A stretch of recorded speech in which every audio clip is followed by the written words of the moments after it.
Hello दोस्तों, इस सवाल को देखिए। इस सवाल में आपको बताना है कि ए और बी को किस अनुपात में मिलाया गया है। ठीक है ना, सवाल में आपसे ये पूछा है। ठीक है ना, देखो इस सवाल को हम एलिगेशन से बनाएंगे। देखो एलिगेशन हम तभी लगा सकते हैं जब हम चीजों को बराबर कर सकें। ठीक है ना, जैसे देखो ए में जो है आपका अम्ल और जल का अनुपात कितना है, 7:9, तो टोटल कितनी क्वांटिटी है आपकी, 16 लीटर की है। ठीक है ना। बी में कितना है, 5:3, तो टोटल कितना है आपका 8। ठीक है ना, तो इसको भी आप 16 बना लीजिए, क्योंकि देखो जो रिजल्टेंट है आपका, जो परिणामी आपका अम्ल और जल का जो अनुपात दिया हुआ है वो भी कितना है आपका, 9, 7 आपका 16। ठीक है ना, तो सबको आपको बराबर कर लेना है।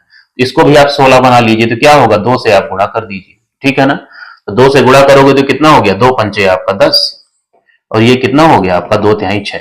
ठीक है ना, अब देखो देखो सारी चीजें बराबर हो गई, 16 16 हो गए। ठीक है ना, अब देखो किसी एक को पकड़ो, उस पे एलिगेशन लगाओ। चाहो तो आप अम्ल पे एलिगेशन लगा लो, चाहो तो आप जल पे एलिगेशन लगा लो। ठीक है ना, दोनों से आपका आंसर आ जाएगा। ठीक है, हम अम्ल पे लगा रहे हैं। देखो ए के लिए अम्ल कितना है आपका 7, बी के लिए कितना है आपका 10, और उनका रिजल्टेंट कितना है आपका 9। ठीक है ना, इस पे एलिगेशन लगाओ। 10 में से 9 गया, कितना हो गया 1, और 9 में से 7 गया, कितना हो गया 2।